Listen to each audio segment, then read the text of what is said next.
Hello guys, just Goran here and welcome to this video on how to make your own one-to-one skill recreations in Planet Zoo. If you don't know me, since the start of January I have been working on a recreation of my local zoo, Safari Park Beekse Bergen, located in the Netherlands. I made a bunch of mistakes planning out the zoo recreation, which recently caused me a lot of issues. In this video I'm going to show you how to properly prepare your project and create accurate zoo recreations. This can take a bit of time, but you're probably going to spend a lot more time building this zoo, so you do want to make sure you are prepared and don't rush into things. Make sure you watch the whole video through so that you know what you're getting into. To plan out your zoo, you're going to need a reference, and while you can just stare at Google Maps and eyeball everything together, you'll probably end up making a lot of mistakes. That's why I recommend you use a reference grid. By putting a grid over your Planet Zoo park, as well as an aerial view, you can copy over each little square, making sure everything is in the right spot. But just taking a screenshot from Google Maps won't be much help, since zooming in on this map after you've made a screenshot of it won't provide you with any of the details you might want to see. And that's where this website comes into play. It's called the Google Maps Customizer, and you can find a link to it in the description below. This website allows you to go to an area on Google Maps and set the resolution of the web page to whatever you want. This allows you to take super high resolution screenshots that you can put your grid over. You will, however, need a program to take that screenshot. I use the Google Chrome extension called Fireshot, which also can be found in the description. If you don't use Google Chrome, you'll have to find another program with the same functionality. With Fireshot installed, we can get to making our screenshot. Make sure you're on the satellite map and locate your zoo. For this example, I'm going to be using Blijdorp Zoo in Rotterdam. Now, it might be a little hard to find since there are no labels or ways to search, so make sure you check the regular Google Maps and use that to find some landmarks. For Blijdorp, my landmarks are the Rotterdam port, this little square looking lake, and the train station over here. Looking at Google Maps Customizer, here's our port, there's the square lake, here's the train station, and if we just follow the train tracks, we'll end up at the zoo. Once you've found your zoo, we can start setting the resolution of our page. Once we increase the resolution, it's going to expand on all sides. So we want to make sure we are kind of in the middle of the zoo when we set the resolution, because it's going to expand outwards. Putting yourself at the center of the zoo makes it so you won't have to move much later. And that's important because moving on such a large resolution page can be very demanding and crash the web page. Also note that taking these high resolution screenshots can be very demanding in general. My computer was struggling making the 10,000 by 10,000 screenshot I used for my project, and I have a pretty decent computer. I had to close all my other programs or the screenshot extension would run out of memory even though I have 32 gigabytes of RAM. Once you've put yourself in the center of the zoo, zoom in as far as you can go. If you get, sorry we have no imagery here, zoom out once and consider this the farthest you can go. Now choose how detailed you want the screenshot. You can zoom out once and set the resolution to 10,800 by 10,692, or you can zoom out twice and set the resolution to 5,400 by 5,346. In both cases, this will result in an image that includes an area of 1000 by 990 meters, which is the size of the Planet Zoo map. Don't ask me why Frontier didn't just make it 1000 by 1000, it is what it is. Either way, if your computer can handle it, I recommend going with a 10,800 pixel map, as more detail is always better. Now you might get this pop-up, page unresponsive, just press wait, it's gonna take a while for it to load. I think my computer is currently struggling because I'm also recording, so I might actually have to opt for the 5400 option to be able to show you guys this. Oh no, there it comes. Alright, so here we have the full resolution image, and we can make sure to close this little menu, otherwise it's going to show up on your screenshot and you don't want that. And now that we have our chosen resolution, we can start to make sure that the entire zoo is actually included in the screenshot. So we can use the scroll bars to go along the edges of our screenshot. And over here we can see that we are well above the zoo. The zoo is all the way down there. And we go all the way to the edge here. And we can start moving down here. We can see that this is the farthest the zoo goes. So that is all good. Now all the way at the bottom of the page, here's the train tracks. I happen to know that the zoo doesn't actually cross that at all. So this is the other edge of the zoo. Moving along here, once again, we can follow the zoo. Oh, crap, I zoomed. Yeah, if you zoom, it messes everything up. So we're gonna have to wait for it to become responsive again, and I have to recheck all the boundaries. So yeah, as you can tell, it's really important to be patient when doing this. It can be very stressful on your computer, but there it goes. So we can see this is the entrance, and we are only missing a little bit of the parking lot. So if we were to make a recreation out of this, we would have to leave out some of that. We can, however, actually see that on this side we actually have quite a bit of space left, because this is as far as the zoo goes.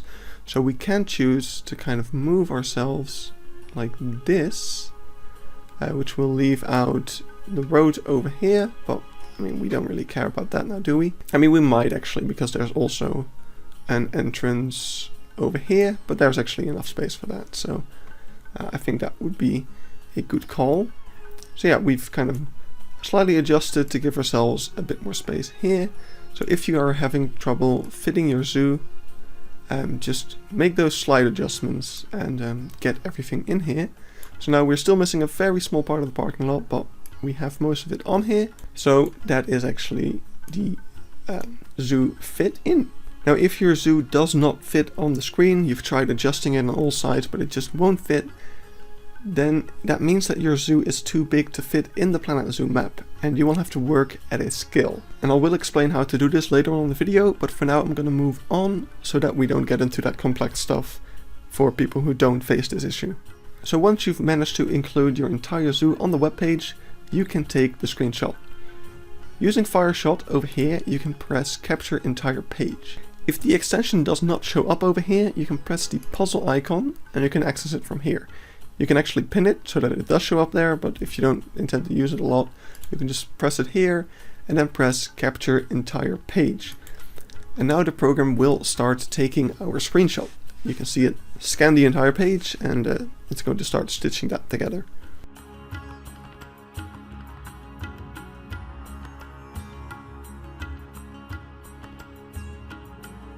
And once it's finished, you can press Save as Image to download the picture, and I will save this as Blijdorp tutorial. Now do be sure to close this window again, because that is actually taking up a lot of memory storing that picture in your webpage. So with our image downloaded, we can move to the next step. And for this step you will need an image editing program that has layers and transparency. Now there's a lot of programs that have these features. You could use Photoshop, GIMP, even drawing programs like Krita, but my personal favorite is Paint.net. If you go to getpaint.net, here you can download the program right over here, and this is a free program that's kind of in between Photoshop and Paint. It kind of has the simplicity of Paint, while it has a bit more of the features of Photoshop.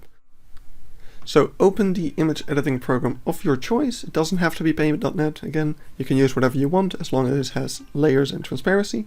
But we can just open the screenshot that we made into the image program, and now we can add a grid over it. And this is actually very simple. We're just going to add a new layer, and on that layer you're going to add the grid, and now we have a grid over the image. I've put this grid on Google Drive. There's a 1800 version and a 5400 version. So if you've used the correct resolutions, it should just be a case of dropping it over your screenshot. And the link to the Drive download is of course in the description. So now that we have our grid over our zoo, we can actually open up Planet Zoo and make a grid in our zoo map as well. So we're going to make a new sandbox map, and you can just put that wherever you want to build your zoo. So consider what kind of biome you want and what the location is. And now that we have our empty zoo file, I like to remove all the trees, but you don't have to, of course. Now we can add in our grid. In the description I've provided another link to a blueprint that allows you to build your own grid. Placing it in your park does require a little bit of work. I couldn't find a way to blueprint it more easily. So the blueprint consists of a small slice of the grid that you can then place into your zoo. You have to make sure that it is within the borders, so we have to go a little bit to the right. And there is not much room for error, but you do want to get it as close to this border as you can. So I should clarify, that is the border on the left side of the entrance. This will make your grid as accurate as possible. So once we get in the red, we're going to move back a bit, and that should put us exactly where we want to be. So yeah, we're right lined up with the edge of the zoo. And now, in a similar fashion, we're going to move ourselves all the way to this side. And we're going to get ourselves as close as possible to this part of the map as well. So once we have the first slice of grid in place, we're going to enter the group. And you're going to select every little bit. And that should give you 2,500 pieces selected. And now you can just duplicate it. And we can start pasting it attached to this one. So here we go. That is the right spot. And then you can just do Ctrl D again to duplicate. And again. And we're going to do this 10 times.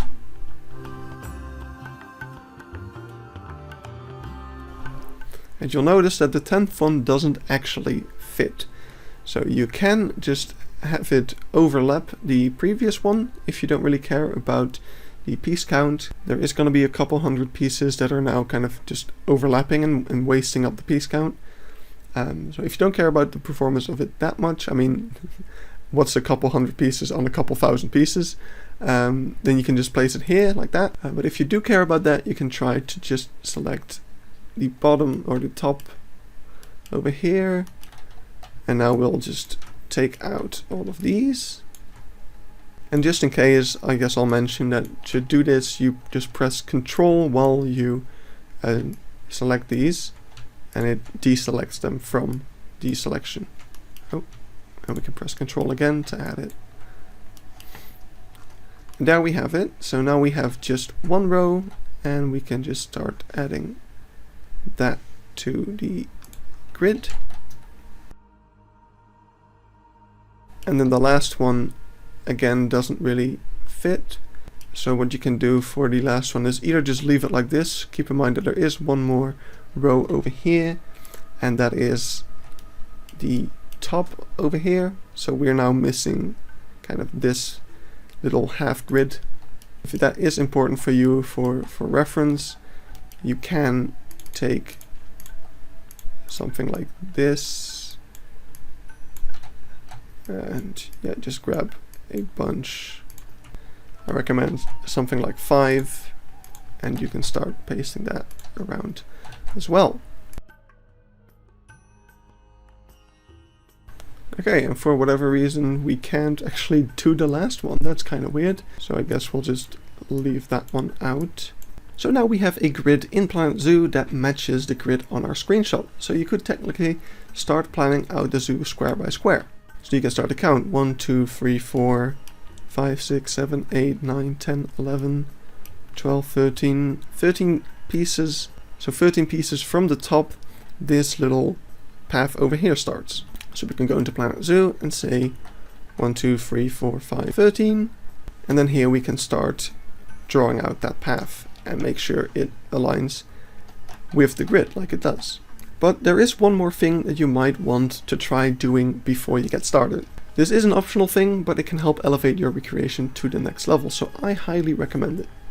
I'm talking about making sure the sun properly aligns with your zoo recreation. This is something that Ruble Trillions recently ran into with his Tivoli Zoo project. One thing that I am kind of realizing now that I should have done is in Planet Zoo, the way that the sun tracks is the opposite of how it is in Denver. So in Colorado, high noon is going to cast a shadow in this direction, but in the game, high noon casts a shadow in the opposite direction. That is the reason why these glass panels face the other way, is because the sunlight throughout the day, as the sun rises over here and sets over here, is going to really fill in this area, where in the game the sunlight's coming in this direction. A little bit of a bummer, because that definitely is going to impact how it looks on the interior, I think, but just too far gone now to start over and reverse. To avoid this problem, you need to do two things.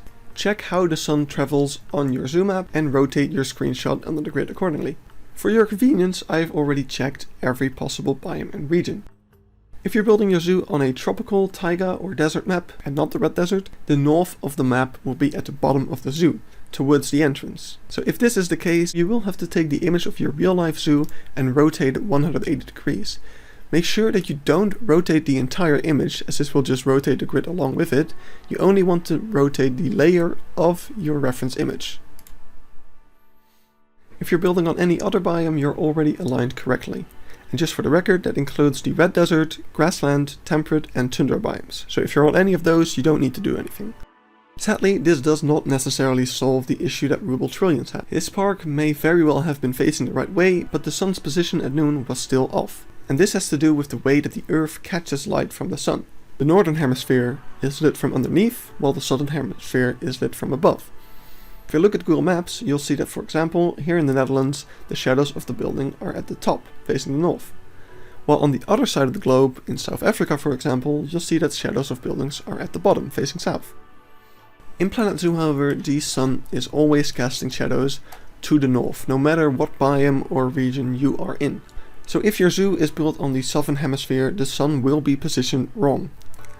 You can fix this by again rotating your reference image 180 degrees, but this will mess up the sun's trajectory, as it will now rise and set in the wrong places.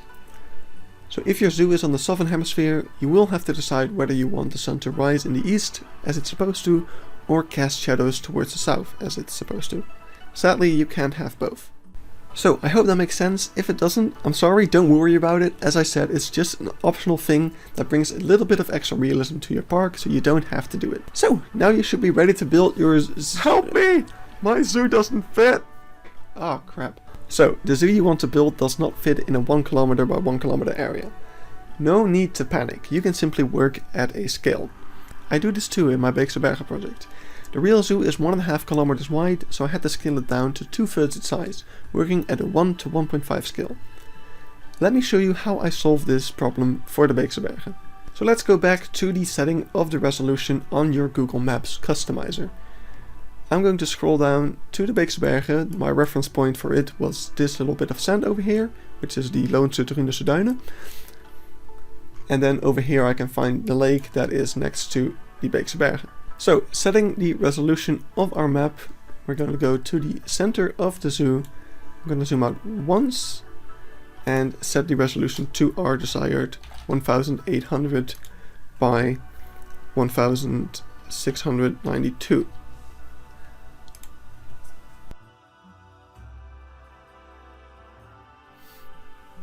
And as you will see, we are not including the entire zoo. Over here there's a part left out. On this side we do actually have access to the road, but if we scroll down, it's actually good. We're actually pretty covered here.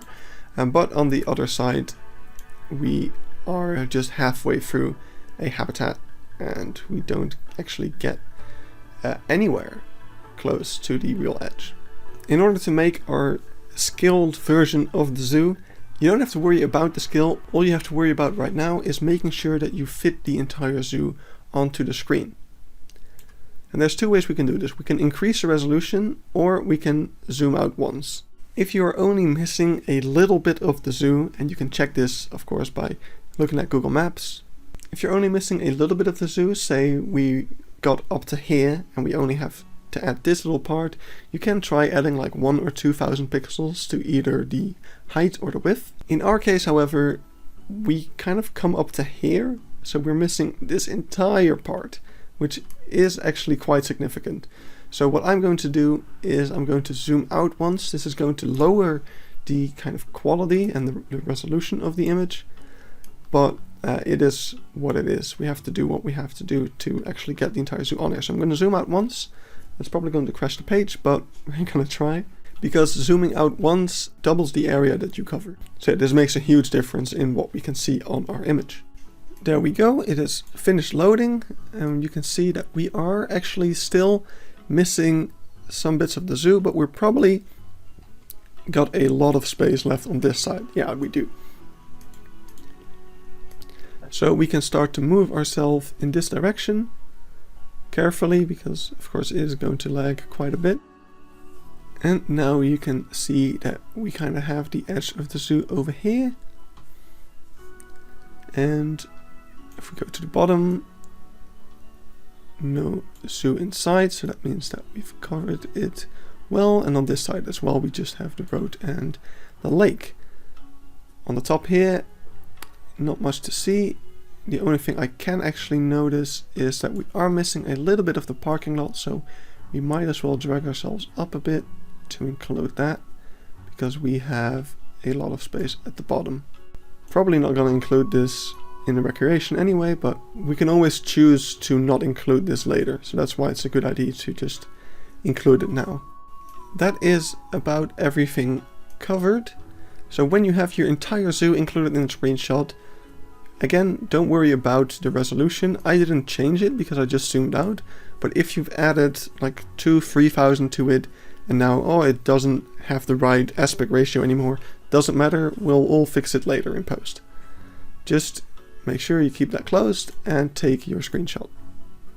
So now we have a screenshot with the entire zoo actually visible on it, so we can save this image, and let's call that Beekse Bergen tutorial. Remember to close it because it takes up a lot of memory. And now in our image editing program we can open the file, and once again we can add the grid to it. Now you could call this quits, but it is kind of a lot of wasted space. So what we are going to do is we're going to adjust the grid, and if you're using paint.net, make sure to hold down shift. This will make sure that the grid will always remain a square, and that is what you want it to be. If you're using a different program, there is probably a button combination for you as well. But yeah, we're going to scale down the grid, but make sure it keeps its square shape. And we're going to kind of push it up to wherever we want it to be, which is of course the border of the zoo. So kind of the borders over here. In my actual recreation, I chose to kind of cut off a bit more even over here. I think I'm kind of over here, and I'm going to kind of scale down this area just to make sure that the rest is kind of at an appropriate size still.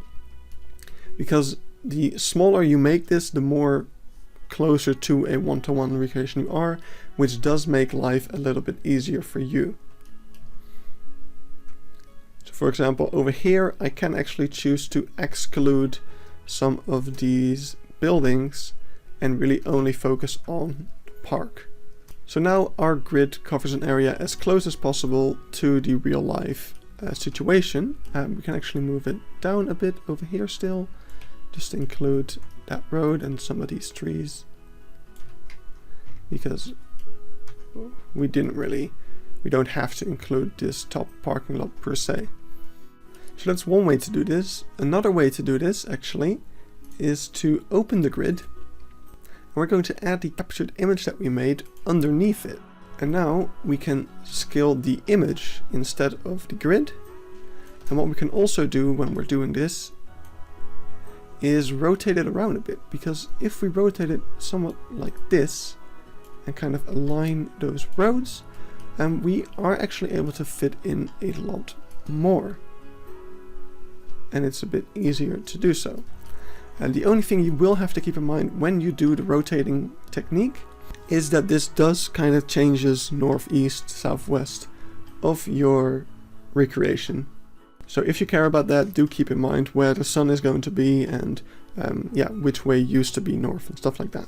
This image is what I wish I had for my project, but since I've already got like all of this built, I'm not going to change it anymore. So that's why you really want to do this at the start of your project, to make sure you don't make any big mistakes later on.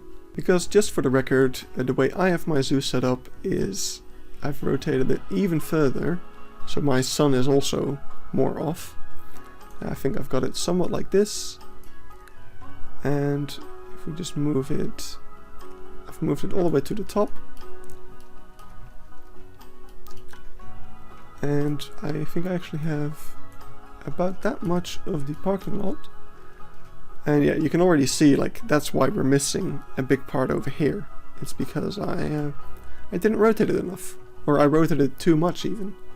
So yeah, stupid little mistakes at the start of my project kind of screwed me over in the end. And I hope that because of this tutorial you don't make those same mistakes. But yeah, I'm gonna put this back in a more suitable position, and if you just select that, then you are finished and you're actually good to go. You now have a grid covering a scaled down version of the zoo, so you can kind of copy this over, and yeah, you will be working at a scale. If you want to know what scale you're working at, you can actually do that. We can actually look at this image, and we're just going to take something from one side of the map, like this little road over here, and we'll look at the opposite side of the map, and that is a little bit more difficult to figure out where it is, but I'm sure we can do it. Now if you look at Google Maps, we're going to find that little road over here. We're going to say right click, measure distance. Now we're going to go to the other side of the map, and over here is where that other point was, right along this road, and we're going to left click, and it's going to tell us it is 1.59 kilometers, or 1,590 meters. So let's just round that up to 1,600 meters, and now we can use that to calculate the scale, because the distance of the one side of the map to the other is 1,000 meters. Now we have in real life that is 1,600 meters. So if you divide the 1,600 by the factor 1,000, you get 1.6. So if I were to make this map into a recreation, we would be working on a 1 to 1.6 scale, which means that 1 meter in Planet Zoo is 1.6 meters in real life. It's not that important to know. You can keep the scale in mind when recreating a zoo and measuring the sizes of buildings, but it's mostly just fun to be able to say like, oh, I'm working at a 1 to 1.5 scale. Anyway, I think that's going to be it for this tutorial. I hope you were able to follow along, and I wish you the best of luck in recreating your favorite zoos, and I will see you next time. Have fun!